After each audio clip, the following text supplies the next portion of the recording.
Tatyova, Benthic Druid versus Prime Speaker Vannifar. Haven't seen much of this commander since it was released. There was a lot of buzz around it, and if I'm being honest, I couldn't think of a more boring commander than Prime Speaker Vannifar, hence the reason I didn't bother uploading her onto the channel.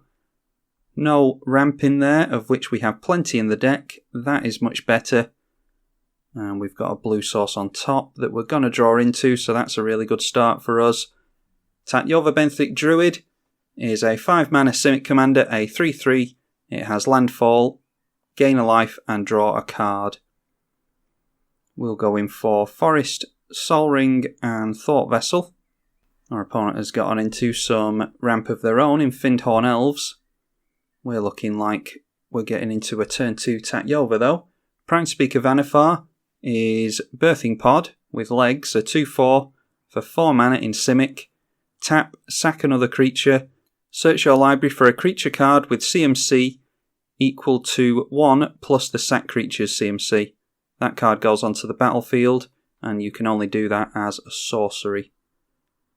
And they've gotten into their own Sol Ring with a Phyrexian Metamorph. So I think we just take a turn out to go for our commander here.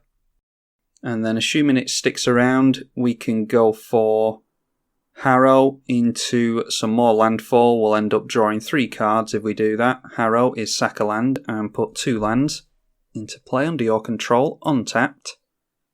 Probably do that at sorcery speed, even though it's an instant, because whatever we draw into, we might be able to play. And down comes the Prime Speaker Vannifar, so if we can get into some kind of destruction spell for that, or removal spell, that would be really good.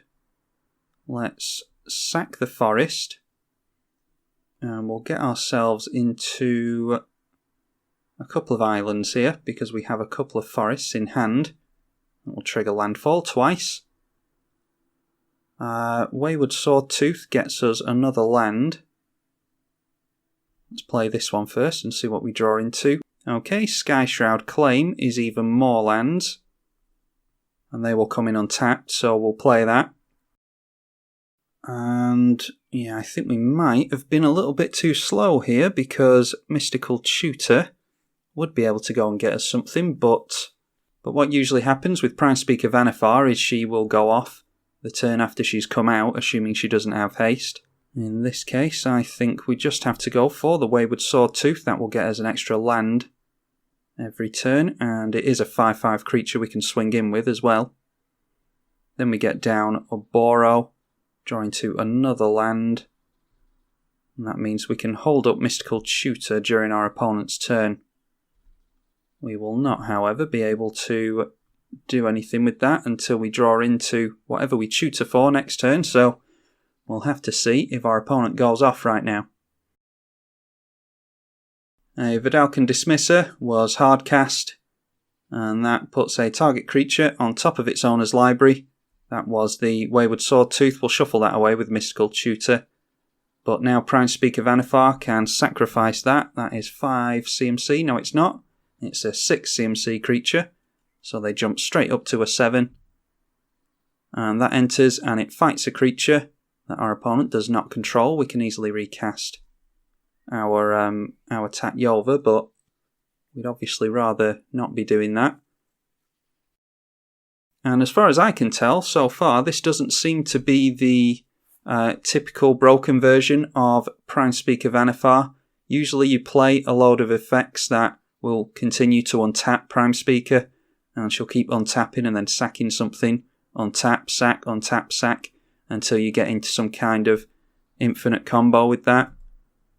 But if our opponent isn't aiming for that, then that's good for us. 2+ counters go onto the Foe-Raiser Regent. And we are going to shuffle away that dinosaur. Curse of the Swine I think is okay, actually. Let's just go for that. Now, how much mana do we have to put into Curse of the Swine? That'll be 5 mana if we want all the creatures removed. Probably just 4 mana, actually. Plus 7 is 11 mana. That's 3, 4, 5, 6, 7, 8, 9, 10, and 11. unfortunately have to make the land drop. Oh no, we could have. Yeah, that's my mistake. I was trying to get up to 11 mana before we cast both spells, but we don't have to do that at all. So should have waited on landfall there. 2 is X on this Curse of the Swine. We'll exile those, and our opponent has 3 cards in hand. If they want to cast their Prime Speaker again, that's fine, but it will have Summoning Sickness. And Tatyova's a 3/3, so we can block one of those boars if they swing him. And Mana War comes down, that will bounce the Tatyova. That's not the end of the world for us, we have ramped very nicely this game. And Vendilion Click will probably go after the Tatyova, and that puts it into our command zone. And they swing in for 5. We do have that Avenger of Zendikar though, plus another land. How much is Tatyova now? 9. Yeah, instead of concentrating on Tatyova, I think we just go in for the Avenger here. And Avenger of Zendikar will give us a plant token per land we control. And then with land drop, we put a plus counter on every plant we control. And I sequenced that wrong as well. Yeah, I'm not doing too well with this Tatyova build. We could have flipped over Nissa this turn. So eager to get landfall on the Avenger of Zendikar that I didn't think about that. We'll go for the trade routes as well, and maybe start discarding a land or 2 here and there. Nissa Vastwood Seer is another deck that we play on the channel sometimes, and that flips over once we play a land and we control 7 or more lands. We'll be able to start getting some card advantage off of Nissa after that.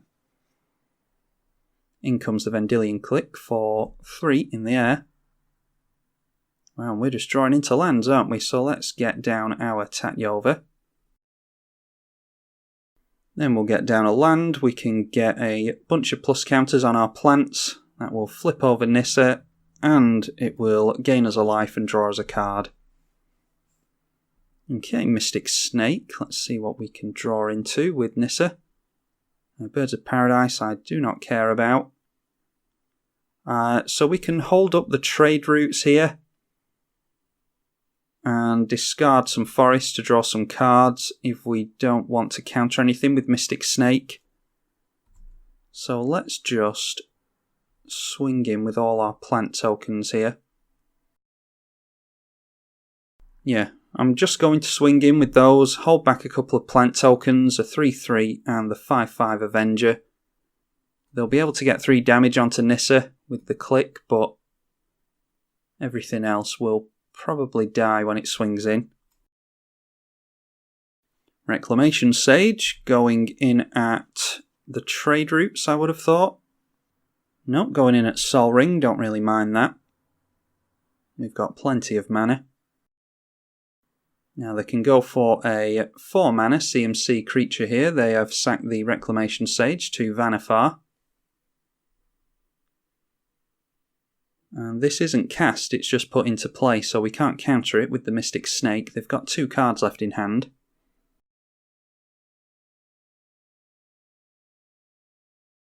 And going in for a Vizier of the Many Faces. This is a clone, I think. Copy a creature on the battlefield, yep, so they're probably going after Avenger. That's exactly what they're doing.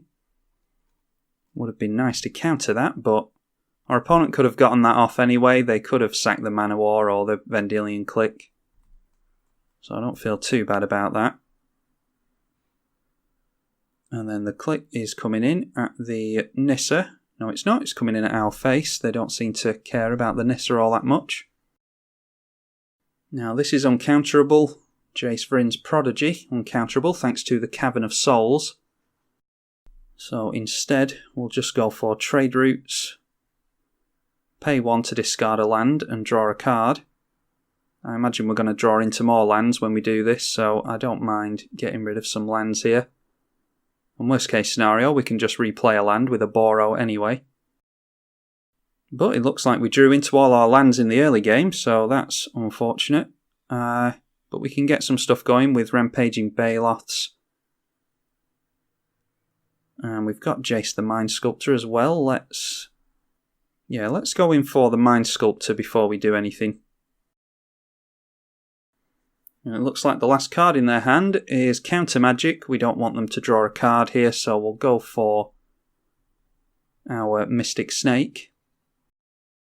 We also don't want to be recasting Jace the Mind Sculptor. They're in top deck mode now. Let's brainstorm with Jace.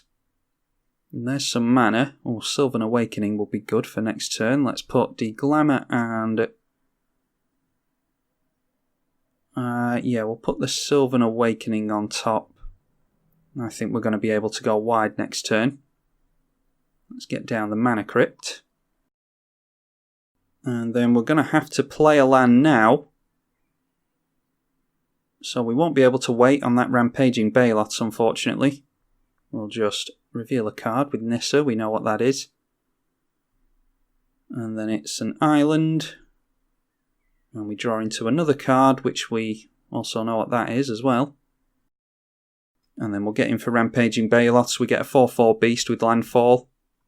Then it's swinging in with everything.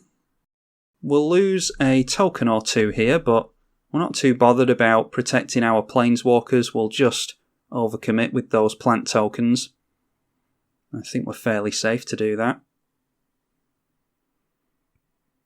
We need to get rid of those plants before our opponent can put a lot of plus counters onto them. I think they can...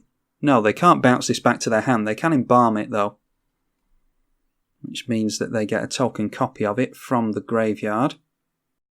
And they're just taking a hit for 15 there, so they're down to 2. I'm not sure why they want to keep some plant tokens around. I don't think putting plus counters on those is going to be of too much relevance for them.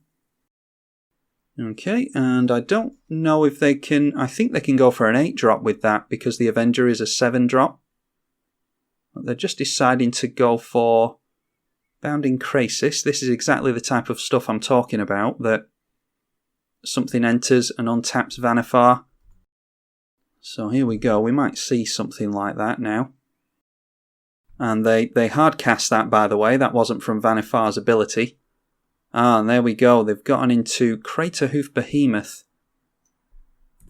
So that is exactly why they wanted a few more tokens than they actually needed, because they were going to go in for the Craterhoof.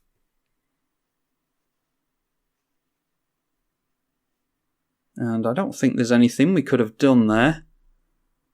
Maybe we were getting into Cyclonic Rift in the next turn or two. Yeah, there's no blocking we can do to stop this, so let's just take it all and see how much we go down. That is minus 100. And our opponent beats us fair and square there. Don't mind so much losing to Prime Speaker Vannifar when it's a more interactive affair like that. I just don't like it when she sits there and untaps a bunch of times and goes for infinite combos on turn 3 or 4 and just forces her opponent to sit there and watch. That type of stuff's pretty boring, but going for a Craterhoof Behemoth off of our Avenger of Zendikar that they cloned with the Vizier of Many Faces was a pretty interesting way to win the game, so hopefully you all enjoyed that as well. Let's see if we were anywhere near a Cyclonic Rift. I don't think we were we? Yeah, there was nothing we were ever going to do about any of that. Unfortunately, couldn't counter the clone with our Mystic Snake because Vannifar doesn't have our opponent cast it. It just comes into play and there's not a whole lot we can do about it other than countering an activated ability. So, like I say, hopefully you all enjoyed it. That was Tatyova, Benthic Druid, versus Prime Speaker Vannifar. I'm tribalkai on the EDH channel. Thank you for watching.